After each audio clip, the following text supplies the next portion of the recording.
everyone, welcome to Cooking Together. I'm Chef Nicole, and today we are going to be making a Thai-inspired salad. This salad is full of nutritious herbs, which we don't commonly think of how much nutrition they actually hold. This recipe is going to show you that they are so much more than a garnish. So I'm going to review some of the ingredients that we're going to be using today, and then I'm going to show you how to make a dressing.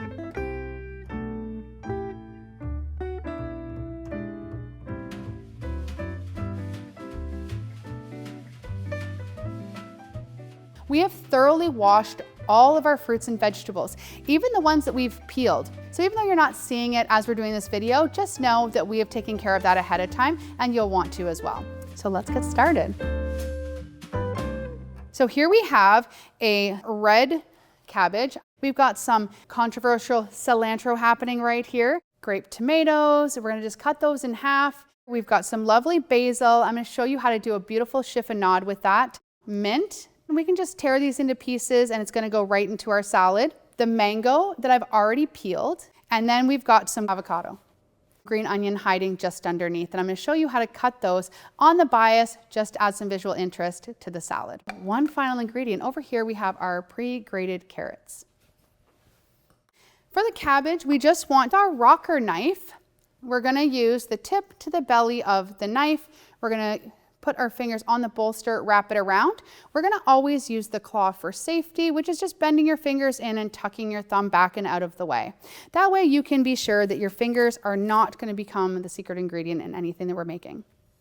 And you're just gonna motion your knife and you're gonna just rock the knife back and forth and you're just gonna make nice, thin slices. I'm not even gonna cut up all of what I have in front of me, but you guys get the idea. So there's our nice red cabbage into the bowl. Here we have our tomatoes. I'm just gonna cut a few of them in half for you. And you can see how simple and easy this is to just build it right into our bowl. Already grated carrots. This is just one carrot grated, one medium carrot grated. Now we have our mango. So I already peeled this mango, but what you wanna do when you're cutting it is you wanna have this seed end pointed towards you. Be very careful if you peel it ahead of time. It's a little bit more slippery, so just be mindful of that as you're working with it. And you're gonna just take your knife and you're gonna cut as close as you can to the seed. And if you come up against resistance, you can just continue to kind of move out a little bit further away from it until you're able to be away from the seed. Always try to have the flat side of our round vegetables down. It makes it much safer in the kitchen. So you'll notice that that end that I trimmed off, I'm now using that to help it to be stable and so that I can cut straight through without worrying about cutting myself. And then you can do some nice thin slices. You can obviously dice this up for a great mango salsa or whatever you might want, but for this salad, I'm gonna actually maybe set aside a couple of thin slices to put on top to make the plate look a little pretty at the end.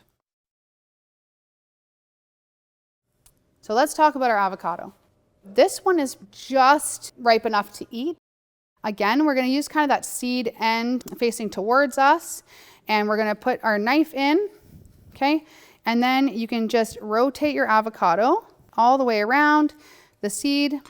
And you can see it just came right apart. Normally, we do show you can use your knife and turn it and pull it out. If you're our younger viewers or if you're not comfortable with that, you can always do it with a spoon as well. And then you can either choose to slice it right in here if you want to make your nice cubes. Just using different shapes adds visual interest to what we're making. And if you're not serving this right away like we are, you might want to put your avocado into a separate bowl, sprinkle it with a little bit of lime juice. That's going to make sure that it doesn't oxidize before you're ready to use it. Cilantro, some people love it. I happen to be one of them, some people don't. So what you're noticing here is I'm taking off all of the big, thick stems. I'm gonna leave the tender stems and the leaves. We don't have to take all of the stems out. We just don't maybe want the really big, thick ones, okay?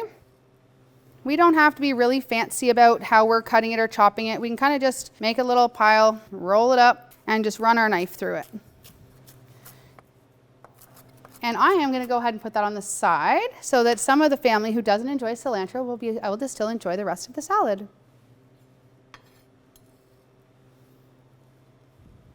And here we have our mint, and add it right into the salad.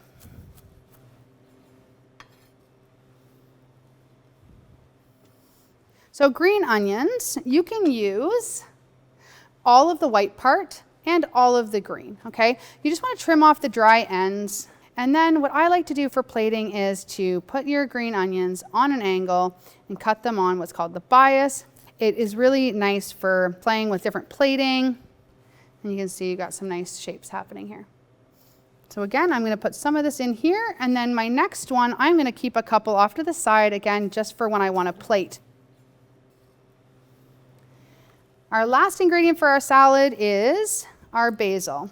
So we're going to do what's called a chiffonade, which sounds really fancy, but what it really means is we're just going to stack all of our herbs up on top of each other, kind of like what we did with our other herbs, but we're actually going to stack these ones. We're going to roll them up, and then we're just going to run our knife through, and it's going to make really nice little ribbons. This smells fantastic. So that is it for our salad.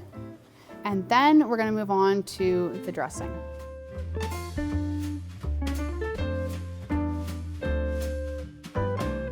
We're going to be adding a fresh clove of garlic, and then we're just going to give it a nice little thin slice.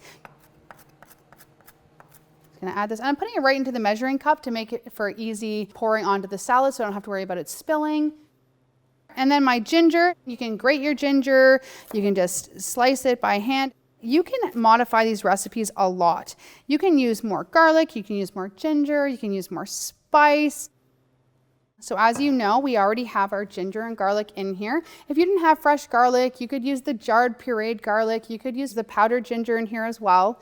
And then we're going to add some soy sauce. Here's where you could substitute in a tamari if you're gluten-free.